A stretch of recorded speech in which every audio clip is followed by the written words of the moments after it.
저는 지금 창원에서 출판사를 경영하고 있고 시를 쓰는 시인이고 또 문학평론을 하고 있습니다. 예, 디카시는 이제 시의 새로운 장르인데 디지털 카메라나 휴대폰으로 사진을 찍고 그 사진을 즉흥적으로 5줄, 5줄 이내에 시를 쓰는 이제 새로운 장르입니다. 그거는 이제 제가 시작한 건 아니고 이상욱 교수님이라고 지금 이제 창신대 교수로 계실 때 이제 그분이 처음 장르를 만들었어요. 지금은 이제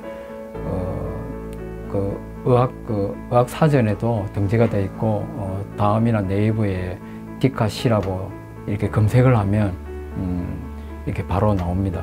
전에 뭐 책을 만드는데 읽고 그런 독서에는 관심이 많았는데 시집을 막상 내고 보니까 이제 제가 사실 좀 마음에 안 들었어요. 그래서 그럴 것 같으면 내가 더 잘 만들 수 있지 않을까.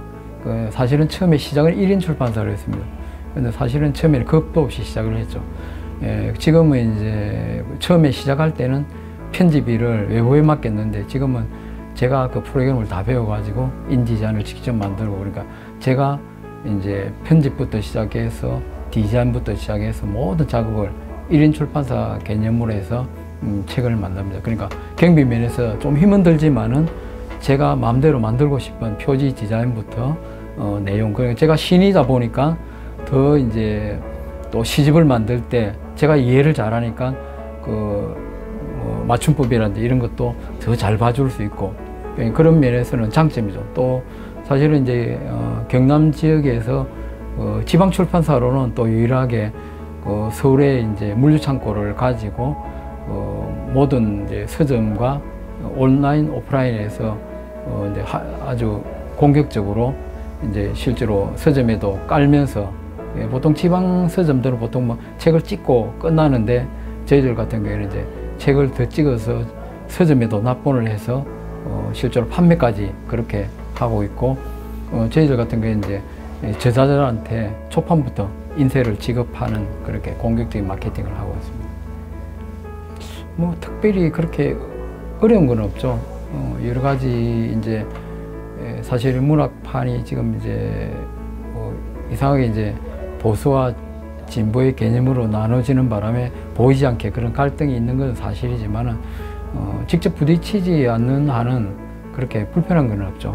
근데 보이지 않게 우리가 저 사람은 조금 진보적인 그러니까 쉽게 말하면 우리나라는 안타깝게도 한국문인협회와 작가회로 나눠져 있죠. 그러다 보니까 사실은 이제 문학이란 게 이념 대결을 위해서 쓰여지는 게 아니고 말 그대로 어떤 개인의 자유를 말하는 게 문학인데 이상하게 이제 사상적인 이념이 특히 우리나라가 그런 이념에 너무 함몰되어 있어서 그런 게 보이지 않게 문학인들끼리도 조금 갈등이 있지 않나 그런 생각이 듭니다. 저는 이제 작가는 어떤 사상이나 이념을 가지고 글을 쓰는 사람이 아니고 인간의 가장 근본적인 어찌 보면 양심과 도덕에서 출발한다고 보거든요.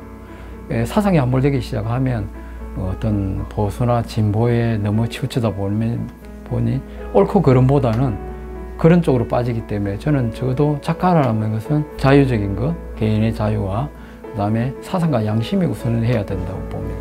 그렇지 않으면 문학이라든지 이런 지식은 정치를 뛰어넘어야 된다고 생각하거든요.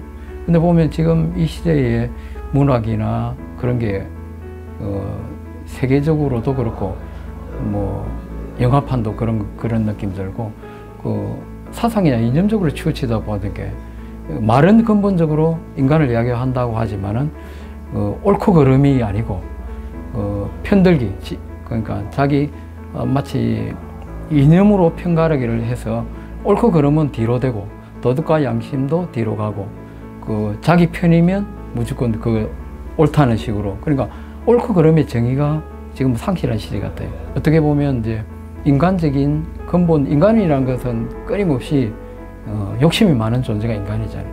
근데 그 중에서 그런 인간적인 존재의 욕심적인 것을 정확하게 바로 말할 수 있어야 되고, 왜냐하면 사람이 완벽할 수가 없잖아요. 그럼 잘못된 부분도 있을 거예요. 그럼 잘못된 것을 잘못됐다고 지적할 줄 아는 정직함이 작가에게는 필요하다고 생각합니다. 작가는 그 자유로운 영혼이라는 그 자체는 이제 작가나 작품은 일종의 상상의 세계이기도 하잖아요.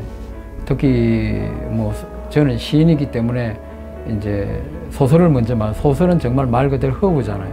그러니까 무한한 상상이 있고 시도 그런데 역시 요즘에는 그 옛날에 김소월이 쓰던 그 직설적인 어떤 서정시가 아니고 지금은 포스트 모더니즘 시대가 되다 보니까 그 어떤 예술이 정말 이제 추상을 가듯이 시의 세계도 우리가 생각하는 서정의 개념에서 많이 뛰어넘은 것 같아요. 그러다 보니까 시가 어려워지는 바람에 독자들한테 사실은 많이 외면당한 것도 사실이거든요. 그러니까 그러다 보니까 너무 요즘 시가 너무 어렵다, 이해를 못한다, 그런 게 이제 아마 어떤 포스트모더니즘적인 그런 추상적인 대로 발전했기 때문에 또 그거 자체가 이제 어떻게 보면 시대가 변했으니까 그것도 변해야 된다고 말을 하긴 하는데 저는 개인적으로 시는 그래도 서정성을 추구해야 되지 않을까. 그것이 독자와 또 거리를 더 가까이 갈 수 있는 방법이라고 생각해요. 합은 어렵죠.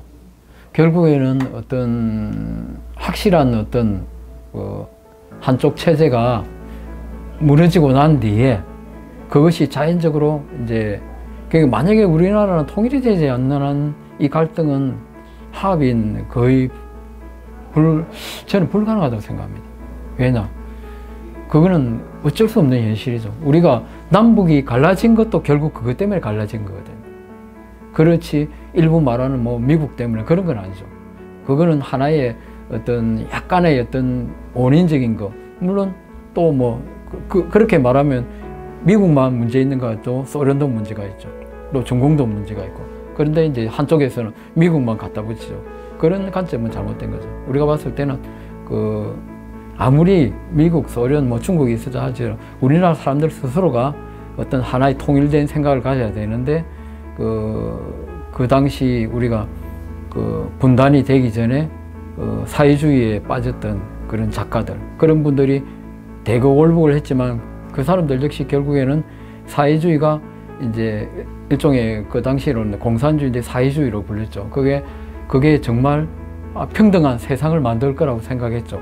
그렇지만 그 사람들 역시 북한에 갔지만 그분들이 다 숙청이 됐잖아요.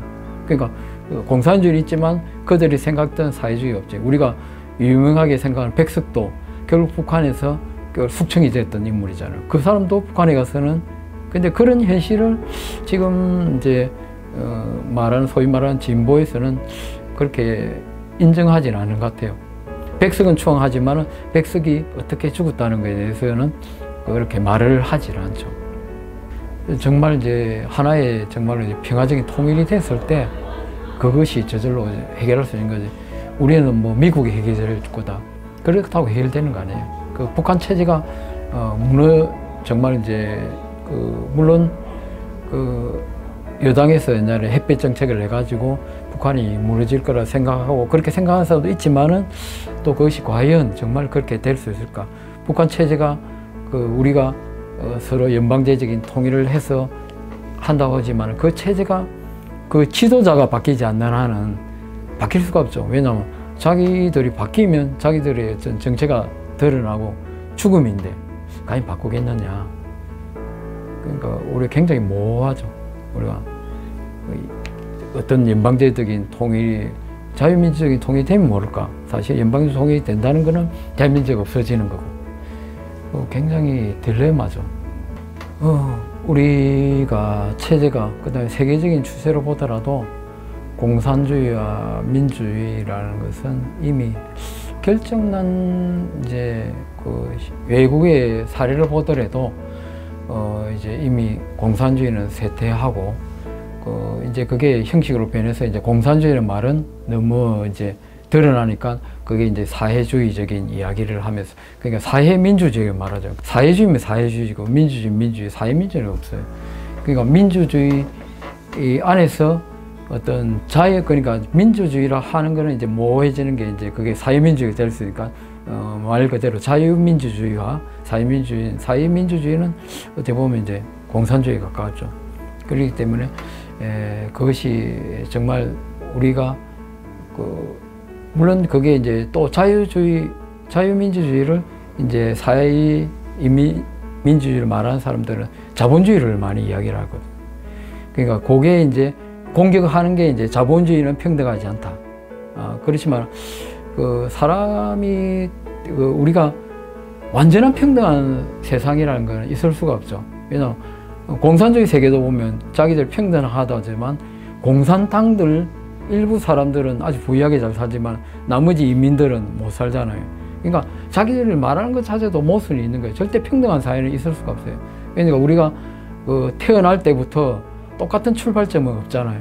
잘 사는 사람과 못 사는 그걸 인정해야 된다고 생각해요. 그에서 출발은 그렇대 이제 사회 자체가 어떤 똑같은 기회가 주어지는 그게 한 것이 무조건 이제 나눠주는 어떤 그냥 막 그게 평등이라든지 그게 아니죠. 그러니까 막 퍼주기식의 어떤 사회라 그러면 그거는 이제 평등한 게 아니라 오히려 그게 역차별적으로 불공평할 수가 있죠. 왜냐하면 잘 사는 사람 거를 또 뺏어가지고 나눠주는 평등이라는 건 다 같이 하향 평등이 되어버리거든요.